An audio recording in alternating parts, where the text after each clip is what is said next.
Deputi Bidang Sistem Informasi Kepegawaian atau SINKA BKN Suharman mengatakan kebijakan itu bukan. Nah, ini yang perlu teman-teman garis bawahi.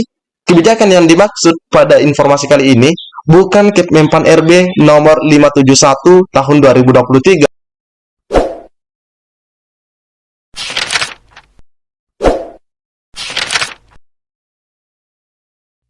Halo, Assalamualaikum warahmatullahi wabarakatuh. Di video kali ini admin kembali berbagi info update ya. Ada info update buat rekan-rekan semua, khususnya rekan-rekan yang ingin mendaftar baik CPNS maupun P3K. Dan untuk P3K ada kebijakan yang akan diberikan kepada THK2 maupun non-ASN. Dan di sini admin juga akan menjawab terkait perhitungan 10 tahun ya. Perhitungan 10 tahun untuk bisa menjadi ASN full time. Jadi silahkan disimak videonya dengan baik, jangan di skip agar tidak salah dalam memahami informasi yang admin bagikan. Jika ada suara-suara berisik, abaikan saja. Nah, yang pertama di sini admin akan bagikan terlebih dahulu terkait tampilan terbaru. Nah, ini tampilan terbaru sistem seleksi calon aparatur sipil negara, ada gambar laptop dan lain-lain teman-teman ya. Nah, ini adalah tampilan untuk tahun 2023 yang insya Allah teman-teman nanti akan gunakan pada tanggal 17 September. Nah, untuk tampilan SSCSN di tahun 2022 atau tahun lalu, di sini kita sudah diberikan informasi untuk mengaksesnya. Klik link di sini. Nah, jika kita mengklik, maka tampilannya seperti ini, teman-teman ya. Nah, sangat jauh berbeda sekali, bahkan ada kalimat juga di sini atau teks tahun 2022. Jadi sangat berbeda rekan-rekan ya tampilannya. Oke, di sini lebih lebih meriah kelihatannya teman-teman ya. Nah, ini yang pertama terkait tampilan SSCSN yang sudah berubah dan ini menandakan bahwa insya Allah sebentar lagi kita akan memulai pendaftaran. Nah, selanjutnya admin juga akan bagikan kepada rekan-rekan semua terkait kebijakan. Nah, kebijakan khusus untuk honorer K2 dan tenaga non-ASN menjelang pendaftaran P3K 2023. Nah, jelas ya. Jika dilihat ini informasinya sebenarnya hari Sabtu 12 Agustus 2023. Oke, lanjut. Menjelang pendaftaran P3K 2023, ada kebijakan khusus untuk honorer K2 dan tenaga non-ASN. Jadi teman-teman yang K2 dan non-ASN ya, selain daripada K2 maksudnya, silahkan disimak dengan baik. Deputi Bidang Sistem Informasi Kepegawaian atau SINKA BKN Suharman mengatakan kebijakan itu bukan. Nah, ini yang perlu teman-teman garis bawahi. Kebijakan yang dimaksud pada informasi kali ini bukan Kepmenpan RB nomor 571 tahun 2023 tentang optimalisasi pengisian kebutuhan jabatan fungsional teknis pada pengadaan P3K tahun anggaran 2023 yang tertanggal 2 Agustus. Yang kita sudah share juga di video sebelumnya, bukan tentang itu teman-teman ya. Nah, bahkan untuk optimalisasi ini akan dimulai pada tanggal 16 Agustus. Tapi kebijakan yang dimaksud di sini bukan itu. Dia menjelaskan Kepmenpan RB 571 ya, nomor 571 2023 merupakan kebijakan optimalisasi atau reformulasi pengisian formasi pada seleksi P3K teknis 2022 yang bertujuan mempercepat penyelesaian honor K2 dan tenaga non-ASN yang sudah bekerja di pemerintah saat ini. Jadi itu isi dari 571 2023. Artinya kebijakan tersebut diprioritaskan untuk mempercepat penyelesaian honorer K2 dan tenaga non-ASN yang mendaftar pada P3K teknis tahun lalu, yaitu 2022, bukan tahun ini. Nah, jadi Kepmenpan ini tidak berlaku untuk yang baru akan melakukan pendaftaran di tahun 2023 ini. Jelas ya, ini disampaikan langsung oleh Pak Harmen. Deputi Suharman menegaskan untuk pengadaan P3K 2023 akan ada kebijakan baru. Saat ini Kementerian Pendayagunaan Aparatur Negara dan Reformasi Birokrasi tengah menyiapkan. Jadi ini sementara dalam proses teman-teman ya, sementara dalam perjalanan menyiapkan regulasi khusus untuk honor K2 maupun tenaga non aparatur sipil negara. Tujuannya, kata Deputi Suharman, untuk mempercepat penyelesaian honor K2 dan tenaga non-ASN, sehingga formasinya 80% akan dialokasikan untuk mereka. Pelamar umum tetap diberikan kesempatan, tetapi dengan alokasi sebesar 20%. Itu untuk umum. Itu kebijakan besarnya pemerintah ya. Sebagai pengingat, Kementerian PAN-RB menetapkan sebanyak 572.496 ya, 572.496 formasi ASN nasional 2023 data per 1 Agustus.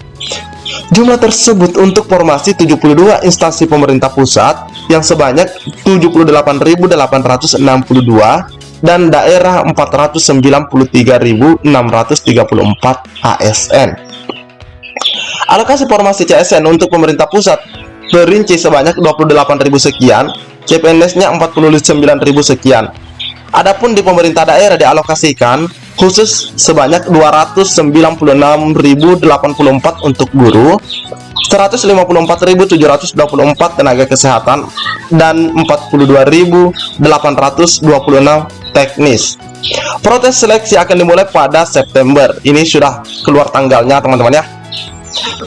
Menpan RB dalam hal ini Bapak Abdullah Azwar Anas dalam rakor pengadaan ASN 2023 memastikan seleksi berjalan fair, tidak bisa titip menitip. Nah, jadi teman-teman hati-hati jangan sampai tertipu, tidak ada titip menitip. Menteri Anas berharap ASN bisa melahirkan kinerja berdampak yang dapat dirasakan masyarakat sesuai arahan Pak Presiden. Nah, itu teman-teman ya. Menteri Anas mengatakan terdapat sejumlah arah kebijakan rekrutmen ASN. Pertama, fokus pada pelayanan guru dan kesehatan. Formasi yang paling banyak disediakan hampir 80% untuk guru dan tenaga kesehatan. Arah kebijakan kedua adalah memberikan kesempatan rekrutmen untuk talenta digital dan data scientist. Ketiga, mengurangi rekrutmen pada formasi yang akan terdampak transformasi digital. Anas menambahkan rekrutmen ASN juga dimaksudkan sebagai upaya untuk seoptimal mungkin menyelesaikan penataan tenaga non-ASN yang bisa disebut tenaga honorer. Nah, ini teman-teman ya, yang mana kita tahu berdasarkan data dari BKN jumlahnya ada 2,3 juta totalnya. Pemerintah, ujar Anas, secara konsisten memberikan afirmasi menunjukkan keberpihakan untuk tenaga non-ASN atau honorer, juga kepada honorer K2 karena mereka telah mengabdi. Oleh karena itu rekrutmen ASN 2023 ini 80% diantaranya untuk pelamar dari tenaga non-ASN atau honorer dan 20%-nya untuk umum. Ini disampaikan langsung oleh Menteri PAN-RB, teman-teman ya. Jadi terkait kebijakan itu, sebagaimana dia sampaikan oleh Pak Harmen di awal, ini dalam proses ya, ini tengah menyiapkan regulasinya yang pastinya insya Allah itu akan berpihak kepada K2 maupun non-ASN atau selain daripada K2 tersebut rekan-rekan ya. Oke, selanjutnya admin juga ada informasi yang tak kalah menarik. Nah, selanjutnya terkait tindak lanjut penyelesaian permasalahan guru honorer, teman-teman ya. Oke, kita akan melihat sebenarnya perhitungan masa kerja 10 tahun tersebut. Apakah perhitungannya berdasarkan dapodik ya, dapodik, atau dihitung berdasarkan ijazahnya, tahun lulusnya, teman-teman ya. Nah, ini mungkin masih banyak yang bingung terkait perhitungan masa kerja 10 tahun tersebut. Nah, jika kita melihat teman-teman ya, bagaimana cara menghitung kita masa kerjanya itu 10 tahun. Nah, jika dilihat di sini, ini alur pendaftaran seleksi P3K guru, teman-teman ya. Jika dilihat di sini, ini perhitungannya berdasarkan dapodik. Nah, ini ya, aplikasi info GTK Kemendikbud.go.id, perpel ijazah, NUPTK, dan kualifikasi S1 atau D4. Nah, data ini masuk ke dalam database Kemendikbud. Nah, dari database Kemendikbud lanjut ke seleksi P3K. Nah, dari database Kemendikbud ini juga, ini akan langsung masuk ke dalam pendaftaran akun SSC ASN, yang mana NIK sinkron dengan Dukcapil, tempat atau tanggal lahir, teman-teman ya. Jadi perhitungan 10 tahun itu seperti itu, teman-teman ya. Akan dilihat berdasarkan data teman-teman di dapodik atau info GTK-nya, teman-teman ya. Yang pastinya sudah melakukan perval ijazah dan ini ada NUPTK-nya. Dan pastinya juga akan dilihat nanti ketika teman-teman mendaftar ya. Ini akan dilihat juga terkait linearitas kualifikasi pendidikannya, ataupun bisa dilihat linearitasnya berdasarkan dengan jenis sertifikatnya, teman-teman ya. Terus memilih formasi atau mata pelajaran. Nah, seperti itu rekan-rekan ya. Jadi akan dilihat berdasarkan Dapodik. Kapan teman-teman masuk di Dapodik atau aktif? Nah, misalnya di sini cut off Desember 2022. Cut off Desember 2022, teman-teman ya. Nah, 2022 misalnya kan ini kan akan dibuka pendaftaran pada tahun 2023 bulan September. Nah, kalau cut off perhitungan 10 tahun diambil pada pas Desember 2022, maka jika teman-teman itu sudah ada di Dapodik pada 1 Januari 2019, maka 10 tahun kemudian itu sudah pasti ada di tahun 2022, tepatnya di tanggal 30 Desember. Kurang lebih seperti itu rekan-rekan ya. Teman-teman, itu intinya sudah masuk dalam perhitungan 10 tahun ini. Jika teman-teman itu 1 Januari 2009 aktif atau masuk di Dapodik, dan 10 tahun kemudian pastinya sudah mencukupi 10 tahun pada tanggal 31 Desember 2022 jika cut off datanya adalah Desember 2022. Tapi jika cut off datanya misalnya Agustus ya, Agustus 2023, otomatis yang masuk misalnya di bulan Agustus 2019, misalnya di sini masuk 1 Agustus 2009, otomatis itu juga sudah masuk 10 tahun teman-teman ya. Otomatis juga sudah masuk 10 tahun perhitungannya. Ini masuk, maksudnya masuk sudah aktif di dalam Dapodik ya, sudah mengajar seperti itu. Ini Dapodik, ini bagi guru. Nah, namun kalau untuk di kesehatan sepertinya itu namanya CSDMK ya, atau seperti apa, atau aplikasi apa yang digunakan untuk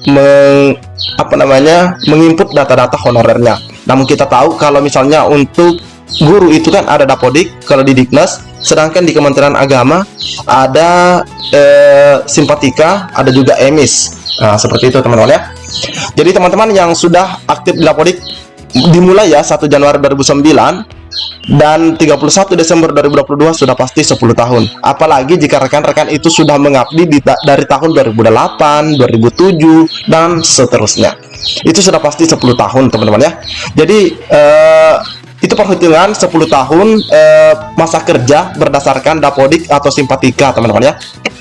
Nah, jika cut off datanya nantinya yang digunakan itu adalah Desember 2023 seperti itu. Oke teman-teman ya, mungkin cukup sampai di sini informasi yang dapat admin bagikan. Lebih dan kurangnya admin mohon maaf sebesar-besarnya. Assalamualaikum warahmatullahi wabarakatuh.